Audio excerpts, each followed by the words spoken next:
Hi, everyone. Welcome to my little presentation on the seven deadly sins of networking. And just to be balanced, I also talk about the seven redeeming virtues of networking. Now, just to be clear, this is meant to be fun. It's not deadly serious, pardon the pun. But basically, this is a play on my Catholic upbringing. And I was raised that, we had these deadly sins, and if we committed them, we would end up in purgatory or worse. And so I looked at networking and I thought, let's have a little bit of fun. Let's talk about vices and virtues. And full disclosure, nothing in this is good or bad.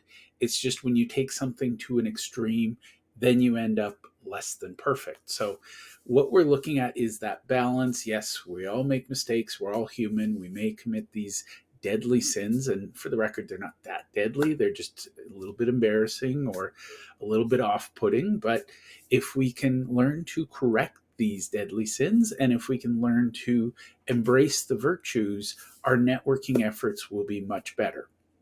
Now, for the record, I've written a book called The Seven Deadly Sins. You can find it on Amazon. And again, it's a tongue in cheek and it's a little bit of a parable inspired definitely by Bob Berg, John David Mann, the Go Giver. It's my take on how I view the world and how I view networking. So I'm not here to judge anyone. I'm not here to call anyone out. I'm just going to share these are some of the mistakes I've made and how I've tried to recover. So pride is, I'm going to call it the root sin because I think a lot of the other sins come from pride. And in case anybody's wondering, these amazing images I created using artificial intelligence, using ChatGPT and DALI. I made them my own a little bit with some tweaking, but wanted to have some fun. So we've got the little devils and the little angels. They're both cherubic. So let's talk about pride. And basically, I've been there, done that, where pride is loving and esteeming yourself above others. And I think this is a beginner mistake, but when we first start networking, we start to see results. We feel a little bit superior to those around us who don't see the value of networking. So basically, pride is, a sin of trying to figure things out and maybe thinking you're better at something than you are. And what I realized was that humility is about being selfless. And this was a big lesson I got from the Go Giver is the more I serve other people, the better off I am. Now, I was really good at helping other people. I devoted my life to helping others. The piece I was missing, and it's in the Go Giver, it's the fifth law of stratospheric success, which is receptivity. I wasn't open to receiving help from others. I was always so prideful that I had to help others and I had to be seen as generous.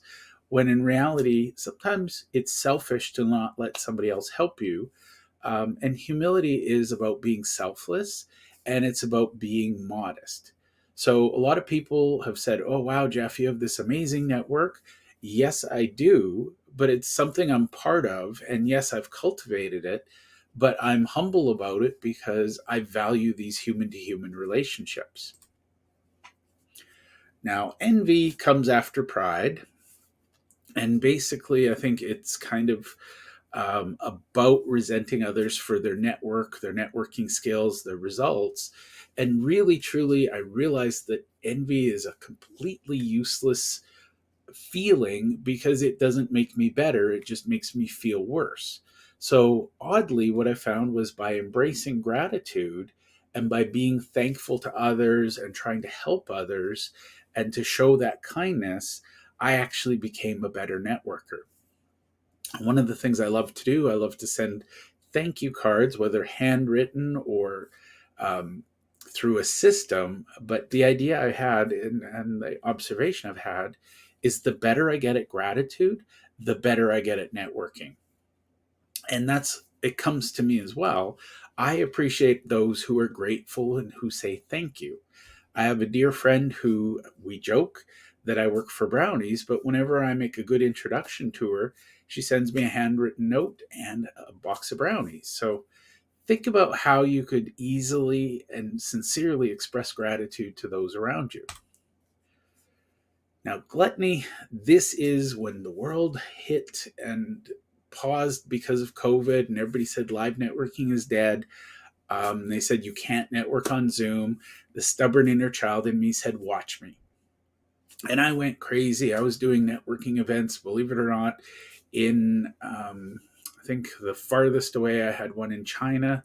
I had some in South Africa and Australia. I was networking 24/7 around the clock, around the globe, and it was addictive. And I was like, ooh, look at me. I'm at these networking events.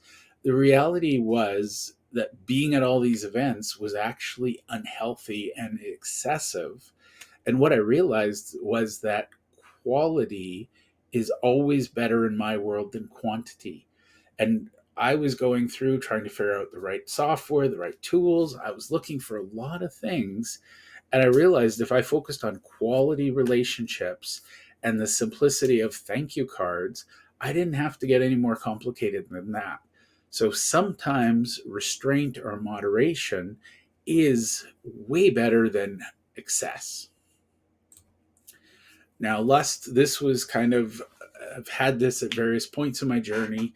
And I think a lot of people do this, or maybe it's just I do it a lot, and I think other people do as well.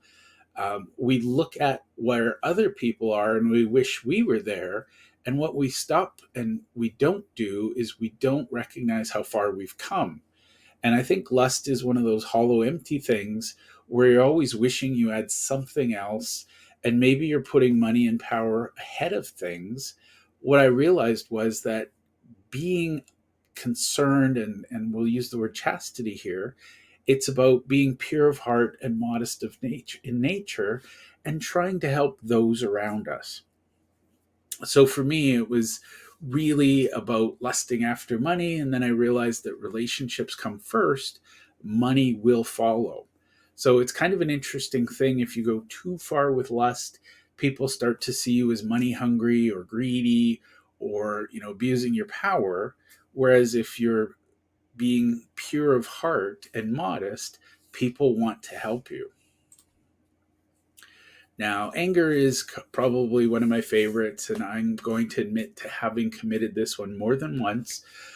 If somebody's bad at networking, I get frustrated or I'd want to call them out. If somebody did something damaging to my network, I'd get really angry and I'd want to call them out. And I realized that I was just working myself up for nothing. And part of it is, yes, I'm very, very protective of my network. If somebody is not a good person or if they're not sincere or genuine, I don't want to introduce them to my network. Now, having said that, I can be the gatekeeper. I can move them outside of my network. I can choose whether I introduce them to people or not. And by the way, the answer is usually not. If for some reason I do introduce them, there's caveats, conditions, etc. But the big thing was if somebody's not a good person, I don't need to be the one to bring them to justice. I just need to be the one to walk them to the edge of my network and say, please don't come back. And I've found peace in embracing patience and providing mercy and charity. And one of the things I realized was that um, people who do bad things or do bad networking commit these sins. The more grace I give them, maybe they don't know they've committed a sin, maybe they don't know they've done something wrong. The more grace I give them, the more grace I'm giving myself, and also the more grace I receive from those around me. So I highly encourage you to seek patience. Now, greed is, again, we just want things, we'll put too much importance on the possessions, whereas generosity is giving. And what I've found is the more you approach the world with greed, the more you try to take, the more the world holds on to what you want. Whereas if you're generous, and again, this is reciprocity, receptivity, you can be generous and receive. And that's the point. I used to be generous to a fault, as people would say. I'd give until I was exhausted and had nothing. That is not a virtue if you're giving too much. So think about relationships first. And this is what I realized, that there is no material thing on this planet more important to me than the relationships in my network. As long as I nurture those relationships, I will get the things I need. If I jeopardize those relationships, I won't. Now, sloth and diligence are my favorites, and I will admit I'm rarely guilty of sloth. I like to work hard, I like to do things, I like to stay on top of things. But the irony is, I think a lot of people, they don't follow up, and I was that guy. I didn't have a follow through, follow up system.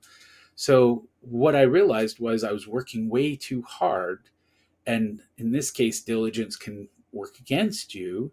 I was working too hard at the sacrifice of my own comfort. And what I realized was if I balanced my diligence with good systems and processes, I have a greeting card system I use, I have a database where I track my relationships and things like that. A little bit of diligence every day is actually less work than a whole bunch of sloth where you avoid work for months and you put in a lot of effort to avoid work. And then one day you wake up and say, oh my God, I need this. And then you've got to do a whole bunch of work. What I've discovered with diligence is that I have an amazing network. And if I need something, the right people are only one or two reaches away. So diligence is probably one of the greatest virtues of all of them. So I hope you found this interesting. If you like this, definitely connect with me on LinkedIn. You can scan this QR code, or I'll have my link in, obviously, in the notes. And we also have what I call the Big Thinker Universe, and this is a LinkedIn group where people share and connect and bring ideas, and we all, as a community, solve problems. So I hope this was useful to you, and I'd love your comments below. Thank you.